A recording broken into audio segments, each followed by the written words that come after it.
biggest lessons that I had to learn was how to sit still.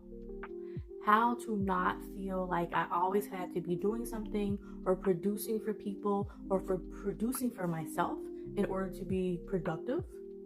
I always had this burning need that I needed to be doing something.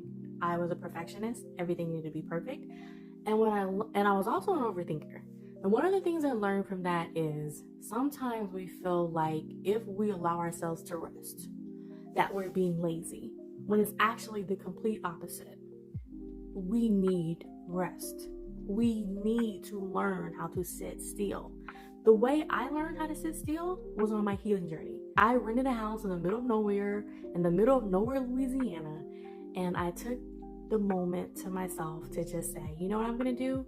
I'm just gonna sit still and I'm gonna trust the process. And was it uncomfortable to not do anything? Hell yes.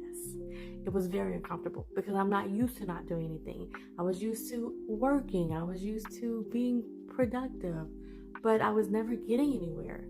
And I learned it was because I never allowed myself to rest. I never allowed myself to sit in the stillness. I never allowed myself to think, oh, well, what am I doing wrong here? What could I do better? What is the definition of insanity? I kept doing the exact same thing over and over and over again, thinking I was going to get a different result. I wasn't thinking bigger, and the reason why is because I never sat still long enough to really come up with a game plan. And my sitting still was a year.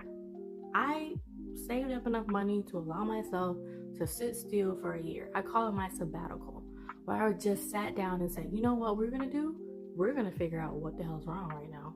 But we're just going to sit still in a moment because you have a problem with sitting still. We need to figure out what that problem is.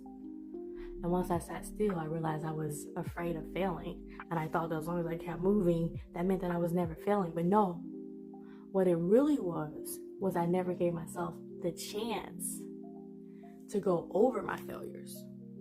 I was afraid to confront my failures. I was afraid to learn from my failures.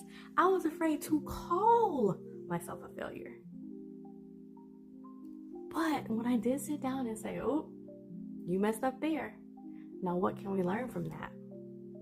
That's when I started to heal.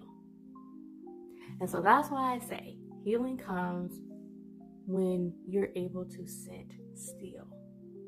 And if there's nothing else I can offer you, it's that.